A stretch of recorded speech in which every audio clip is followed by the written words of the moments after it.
날마다 말씀과 동행하는 동행묵상입니다. 26년 2월 16일 설 연휴의 첫째 날 월요일 본문 요한복음 6장 15절 1절에서 15절 오병이어의 비용은 1,600만 원이라는 제목입니다.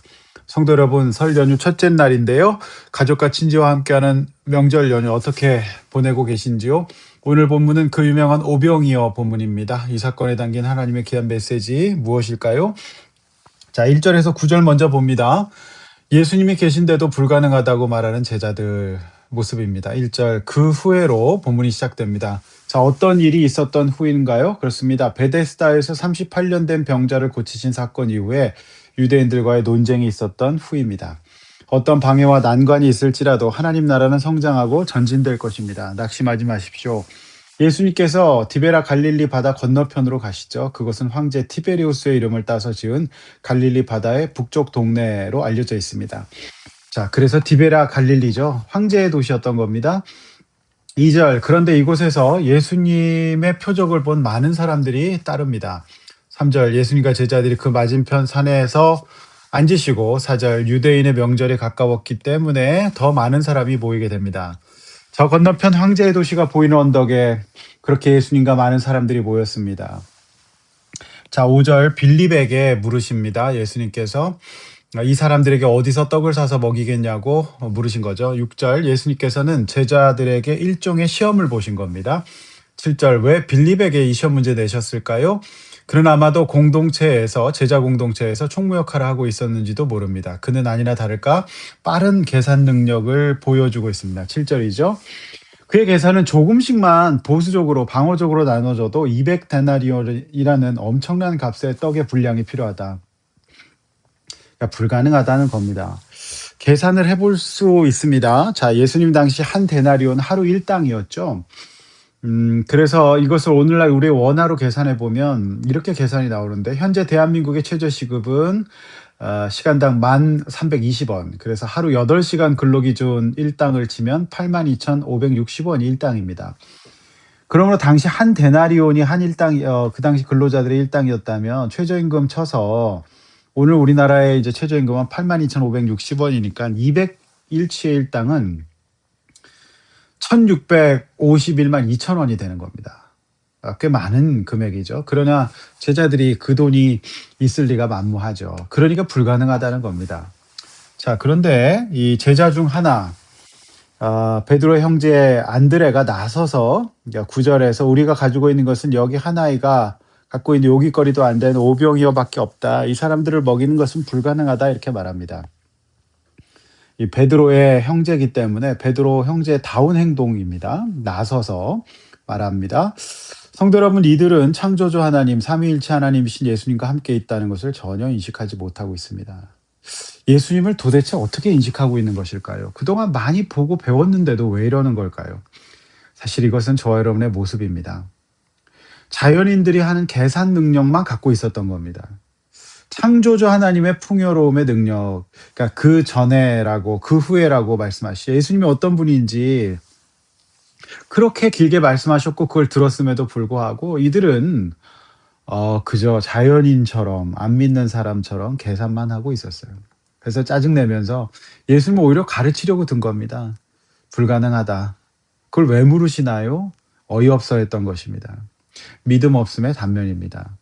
창조주 하나님의 풍요로움, 오병이어, 그러니까 이제 이 출애굽에 만나 메추라기를 내리신 그분, 그런 능력은 이들에게 없습니다.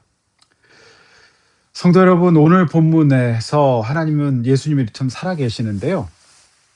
오늘 저와 여러분에게도 그렇습니다. 계산 능력과 현실 파악 능력은 안 믿는 사람 누구에게도 다 있습니다. 그러나 우리에게는 또 하나의 능력, 믿음이 있고요. 하나님 나라의 풍요로움을 경험할 수 있는 하나님의 자녀, 예수님이 늘 우리와 함께 하시고 우리를 위해 기도하시는 분, 그분의 자녀라는 거 잊지 마십시오. 그 능력이 진짜 능력이죠. 자, 10절에서 15절 말씀, 하나님 나라를 보여주신 예수님입니다. 자, 10절 예수님은 그들을 이제 자리에 앉게 하십니다. 이때 남자 숫자만 5,000명이었습니다. 여자들과 아이들을 포함하면 1만 명 정도가 되었을 겁니다. 자, 예수님께서는 오병이어 그 작은 것에 축사하시고 원대로 주십니다. 원대로가 중요합니다. 제자들은 조금씩이지만 예수님은 원대로 주십니다. 창조주 전능하신 하나님 예수님 입장에서는 원대로 주어도 아무 문제가 되지 않습니다. 그분의 고가는 끊임이 없습니다. 그분은 하나님이시기 때문이죠. 12절 말씀에서 과거 출애굽 때 만나와 메추라기 역사 때도 그랬듯이 그 은혜를 함부로 여기면 안 됩니다. 남아 버리는 것이 없게 해야 합니다. 그래서 13절 남은 것을 거두니 12바구니가 되었습니다. 이처럼 하나님의 나라는 풍요롭습니다. 이것이 바로 우리 하나님의 나라, 그리스도인의 삶입니다. 성도 여러분, 우리는 지금 어떤 마음과 자세로 세상을 살고 있습니까? 나의 가진 것 없음만 바라보고 계십니까? 경기는 어렵고 앞으로도 지속적으로 어려울 수 있다고 말합니다. 그러나 무엇보다도 이런 어려운 시대에 지금 우리가 예수님과 함께하는 그분의 제자요 자녀들이라는 것을 잊지 마시기를 바랍니다. 예수님과 함께하는 인생의 풍요로움을, 영적인 풍요로움, 먼저 이거를 잊지 않아야 합니다. 그분이 함께하는 인생에는 하나님의 공급하심이 있을 겁니다. 그래서 우리는 일용할 양식을 주기도문 기도처럼 구해야 합니다. 시험에 들어서 안 된다, 불가능하다, 망했다고 하지 마십시오. 우리는 계산 능력뿐만이 아닌 예수님과 함께하는 그분의 자녀들입니다. 믿음 없음을 회개하실지언정 하나님을 원망하시고 하나님 어디 계시냐고 하는 어리석은 그런 자들 되지 않기를 원합니다. 이번 연휴 기간이 영적인 풍요로움을 누리시고 그동안 주님께서 우리에게 주셨던 것들을 잊지 않으시길 원합니다.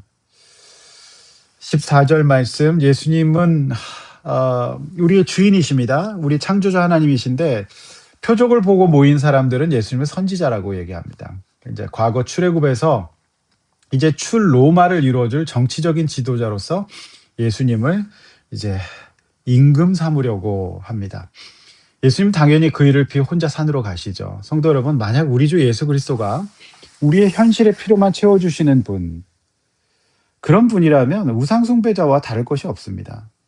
우리 주 예수 그리스도는 우리에게 영생 복락과 영혼의 구원을 주시는 분이시고 세상의 정치 지도자와 복지를 베풀어주는 세상 지도자와는 그 격과 폭이 완전히 다른 창조주 하나님이십니다. 명절 연휴입니다. 우리 가정이 먹고도 다시 배고픈 사람, 그런 것이 아니라 예수를 믿어 영생 얻은 성도의 가정 되기를 기도해야 합니다. 설사 만약 지금 풍요로운 먹거리가 없다고 할지라도 우리 주님과 함께하고 그분을 신뢰하고 믿는다면 우리는 절대 죽지 않을 겁니다. 하나님이 우리의 삶 가운데 오병의 역사를 일으켜 주실 겁니다. 예수님께서 혼자 왜 산으로 가셨을까요? 그분은 우리의 구세주, 영생을 허락하실 예수 그리스도이시기 때문에 그렇습니다. 기도하겠습니다. 하나님 아버지, 우리가 예수님과 함께하는 백성이라는 거 잊지 않게 하여 주시옵소서. 우리 주님 나와 함께 계시고 내 기도를 듣고 계시고 나의 아버지이심을 잊지 않기를 원합니다. 그 풍요로움을 잊지 않기를 원합니다. 하나님 아버지, 세상 사람들은 경제가 어렵고 먹고 살기 어렵다라고 난립니다. 우리는 오늘 이 본문을 보면서 영적인 풍요로움, 또 하나님 앞에 우리가 간구하고 나아갈 때에 우리의 믿음 없음에도 불구하고 우리에게 먹고 더 남을 만큼의 양식 주시는 그 은혜의 역사를 허락하여 주시옵소서. 예수님의 이름으로 기도하옵나이다. 아멘.